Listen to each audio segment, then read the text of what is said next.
सुबह से ही घर का माहौल थोड़ा गर्म था। महेश की अपने पिता से रात को किसी बात पर अनबन हो गई थी। यह पहली बार नहीं हुआ था, ऐसा अक्सर ही होता था। महेश के विचार अपने पिता के विचारों से बिल्कुल अलग थे, पर महेश अपने पिता को ही अपना आदर्श मानता था और उनसे बहुत प्रेम भी करता था। महेश बहुत ही साफ दिल इंसान था। किसी भी तरह के दिखावे या बनावटीपन की उसकी ज़िंदगी में कोई जगह नहीं थी। महेश के पिता मनमोहन राव लखनऊ के प्रतिष्ठित व्यक्ति थे। बड़े बड़े लोगों के साथ उनका उठना बैठना था। उन्होंने अपनी मेहनत से कपड़ों का बहुत बड़ा व्यापार खड़ा किया था। इस बात का उन्हें बहुत गुमान भी था, और होता भी क्यों नहीं। तिनके से ताज तक का सफ़र उन्होंने अकेले ही तय किया था। महेश को इस बात का बिल्कुल भी घमंड नहीं था। अपने माता पिता की इकलौती संतान होने का फ़ायदा उसने कभी नहीं उठाया था।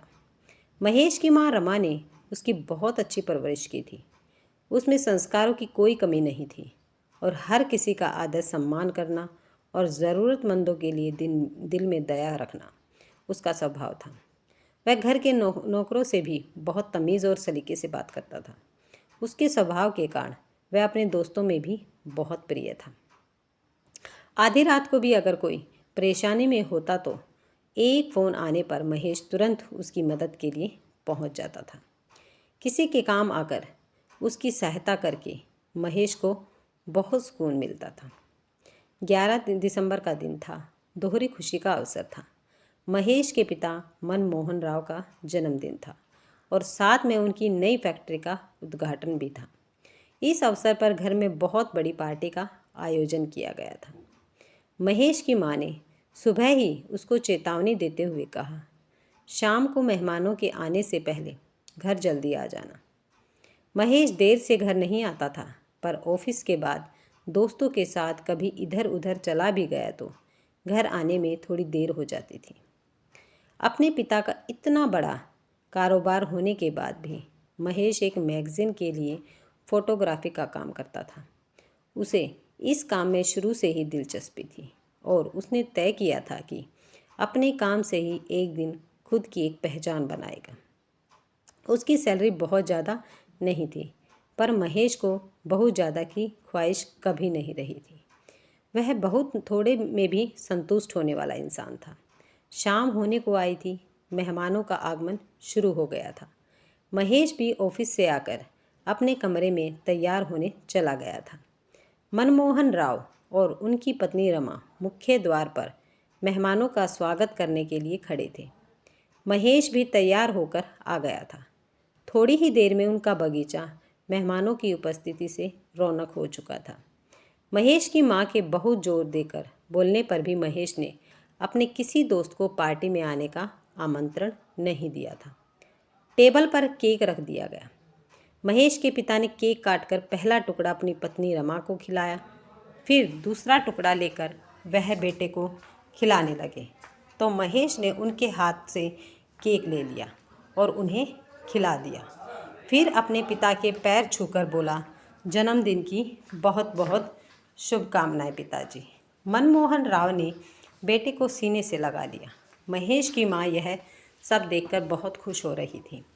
बहुत कम ही अवसर होते थे जब बाप बेटे का यह स्नेह देखने को मिलता था। नहीं तो विचारों में मतभेद के कारण दोनों में बात करते करते बहस शुरू हो जाती थी, और बातचीत का सिलसिला कई दिनों तक बंद रहता था। वेटर स्नैक्स और ड्रिंक लेकर घूम रहे थे। अक्सर बड़ी पार्टियां और समारोह में ऐसा ही होता है, और इस तरह की पार्टियों को ही आधुनिकता का प्रतीक माना जाता है। इस तरह की पार्टियां महेश ने बचपन से ही अपने घर में देखी थी। इसके बावजूद भी वह इस तरह की पार्टियों का आदी नहीं था। ऐसे माहौल में उसे बहुत जल्द घुटन महसूस होने लगती थी। महेश के पिता ने उसको आवाज़ देकर बुलाया, महेश इधर आओ, विजय अंकल मिलो। कब से तुम्हें पूछ रहे हैं। विजय अंकल मनमोहन राव के बहुत करीबी मित्रों में से एक थे, और उनका भी लखनऊ में अच्छा खासा कारोबार फैला था।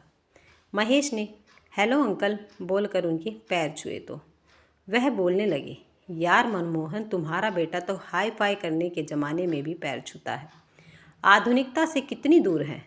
तुम्हें कितनी बार समझाया कि इकलौता बेटा है तुम्हारा, इसे अमेरिका भेजो पढ़ाई के लिए। थोड़ा तो आधुनिक होकर आता। महेश चुपचाप मुस्कुराता हुआ खड़ा था। विजय अंकल फिर बोलने लगे, और बताओ कैसे चल रही है तुम्हारी फोटोग्राफी की नौकरी? अब छोड़ो भी यह सब, क्या मिलता है यह सब करके। अब अपने पिता के कारोबार की डोर संभालो। जितनी सैलरी तुम्हें मिलती है उतनी तो तुम्हारे पिता घर के नौकरों में बांट देते हैं। अपने पिता की शख्सियत का तो ख्याल रखो। पिता की शख्सियत की बात सुनकर महेश ने अपनी चुप्पी तोड़ने का निर्णय कर लिया था। महेश बोला, अंकल, काम को लेकर मेरा नज़रिया ज़रा अलग है। काम कोई भी हो, छोटा हो या बड़ा, नहीं होता, और मुझे नहीं लगता कि मैंने आज तक कोई ऐसा काम किया है जिससे मेरे पिताजी की छवि या उनकी शख्सियत को कोई हानि पहुंची हो। फोटोग्राफी मेरा शौक़ है। इस काम को करने से मुझे खुशी मिलती है। और रही बात पैसों की, तो ज़्यादा पैसों की ना मुझे ज़रूरत है और ना ही कोई चाह। बोलते बोलते महेश की आवाज़ ने जोर पकड़ लिया था। मनमोहन राव को महेश का इतने खुले शब्दों में बात करना पसंद नहीं आया। उन्होंने लगभग चिल्लाने के लहजे में बोला, चुप हो जाओ महेश, यह कोई तरीका है बात करने का? अपनी इस बदतमीज़ी के लिए तुम्हें अभी माफ़ी मांगनी होगी। महेश ने साफ इनकार करते हुए कहा, माफ़ी किस बात की पिताजी? मैंने कोई गलती नहीं करी है, सिर्फ अपनी बात रखी है। आप ही बताइए कि मैंने आज तक ऐसा कौन सा काम किया है जिसकी वजह से आपको शर्मिंदा होना पड़ा हो? मनमोहन राव बोले, मैं कुछ नहीं सुनना चाहता महेश। मैंने प्रतिद्वंदी भी इस पार्टी में मौजूद हैं। सबके सामने मेरा मजाक मत बनाओ। महेश बोला, मुझे किसी की परवाह नहीं है। पिताजी की कौन देख रहा है और कौन क्या सोच रहा है? मैं सिर्फ इतना चाहता हूँ कि आप मुझे समझो। मैंने जब से होश संभाला है तब से आज तक उस दिन का इंतज़ार कर रहा हूँ जब आप मुझे समझोगे। इंसान बड़ा काम या बड़ा कारोबार करके ही बड़ा नहीं होता पिताजी। छोटे से छोटे काम करके भी इंसान अपनी एक पहचान बना सकता है। बड़े बनने का सफ़र भी तो छोटे सफ़र से ही तय होता है। इस बात का उदाहरण तो आप खुद भी हैं पिताजी। फिर आप क्यों नहीं समझते? मनमोहन राव का सब्र खत्म हो चुका था। अब बात उन्हें अपनी प्रतिष्ठा पर चोट पहुंचने जैसी लग रही थी। उन्होंने महेश से कहा, तुम या तो विजय अंकल से माफ़ी मांगो या अभी इसी वक्त घर से निकल जाओ। महेश की माँ रमा, जो इतनी देर से दूर खड़े होकर सब देख सुन रही थी, सोचने लगी कि पति की प्रतिष्ठा का ख्याल रखना ज़रूरी है, पर बेटे के आत्मसम्मान को चोट पहुंचाकर नहीं। वे पति से बोली, यह क्या बोल रहे हो आप? इतनी सी बात के लिए कोई अपनी इकलौती औलाद को घर से जाने के लिए कहता है क्या? मनमोहन राव को जब गुस्सा आता था तब वे किसी की भी नहीं सुनते थे। हमेशा की तरह उन्होंने रमा को बोलकर चुप करा दिया था। महेश बोला, मुझे नहीं पता था पिताजी की आपको अपने बेटे से ज़्यादा इन बाहरी लोगों की परवाह है, जो आज आपके साथ सिर्फ आपकी शख्सियत की वजह से खड़े हैं। यहाँ खड़ा हुआ हर एक इंसान आपके लिए अपने दिल में इज्जत लिए नहीं खड़ा है, बल्कि अपने दिमाग में आपसे जुड़ा नफ़ा और नुकसान लिए खड़ा है। इस सच्चाई को आप स्वीकार नहीं करना चाहते। ऐसा बोलकर महेश माँ के पास आया और पैर छूकर बोला, चलता हूँ माँ, तुम अपना ख्याल रखना। रमा पति से गुहार लगाती रही, मगर मनमोहन राव ने एक नहीं सुनी। वे चिल्लाते हुए बोले, जाओ, तुम्हारी हैसियत ही क्या है मेरे बिना? 4 दिन में वापस आओगे ठोकरें खाकर। हंसी खुशी भरे माहौल का अंत इस तरह से होगा, यह किसी ने कल्पना नहीं करी थी। इस घटना को पूरे 5 वर्ष बीत चुके थे, पर ना महेश वापस आया था और ना ही उसकी कोई खबर आई थी। बेटे के जाने के गम में रमा की तबीयत दिन ब दिन खराब होती जा रही थी। वे अक्सर बीमार रहती थी। उनकी ज़िंदगी से खुशी और चेहरे से हंसी हमेशा के लिए चली गई थी। मनमोहन राव को भी बेटे के जाने का बहुत अफसोस था। उस दिन की घटना के लिए उन्होंने अपने आप को न जाने कितनी बार कोसा था। एक माँ को उसके बेटे से दूर करने का दोषी भी वे खुद को ही मानते थे। अकेले में महेश को याद करके कई बार वे रो भी लेते थे। एक माँ के लिए उसकी औलाद का उससे दूर जाना बहुत बड़े दुख का कारण बन जाता है, पर एक पिता के लिए उसके जवान बेटे का घर छोड़कर चले जाना किसी सदमे से कम नहीं होता। रमा और कमज़ोर ना पड़ जाए, इसलिए उसके सामने मनमोहन राव खुद को कारोबार में व्यस्त रखने का दिखावा करते थे। वे अक्सर रमा को यह बोलकर शांत कराते थे कि आज नहीं तो कल आ ही जाएगा तुम्हारा बेटा। रमा अपने मन में सोचती कि मैं माँ हूँ उसकी, मुझे पता है वह स्वाभिमानी और दृढ़ निश्चयी है। एक बार जो ठान लेता है वह करके ही शांत होता है। अचानक एक दिन फ़ोन की घंटी बजी। सुबह के 10 बज रहे थे। रमा दूसरे कमरे में थी। नौकर ने फ़ोन उठाया और ज़ोर से चिल्लाया, मैडम मैडम। रमा एकदम से चौंक गई। दूसरे कमरे से ही नौकर को चिल्लाते हुए बोली, क्यों चीख रहे हो, किसका फ़ोन है? छोटे साहब का फ़ोन है मैम, नौकर बोला। रमा को अपने कानों पर यकीन नहीं हो रहा था। वे फ़ोन की तरफ लपकी और नौकर के हाथ से फ़ोन लगभग छीनते हुए लेकर बोली, हेलो महेश बेटा, कैसे हो बेटे? 5 साल लगा दी अपनी माँ को याद करने में। घर वापस कब आ रहे हो बेटा? तुम ठीक तो हो ना? महेश बोला, बस बस माँ, तुम रुकोगी तब तो मैं बोल पाऊँगा ना। मैं पिताजी कैसे हैं माँ? आप दोनों की तबीयत ठीक तो है ना माँ? आप दोनों की खबर लेता रहता था मैं, पर आज इतने सालों बाद आपकी आवाज़ सुनकर मन को बहुत तसल्ली हो गई माँ। पिताजी से बात कराओ ना माँ। हम महेश ने आग्रह किया तो रमा बोली, वे ऑफिस में है बेटा। तू सब कुछ छोड़, पहले बता घर वापस कब आ रहा है?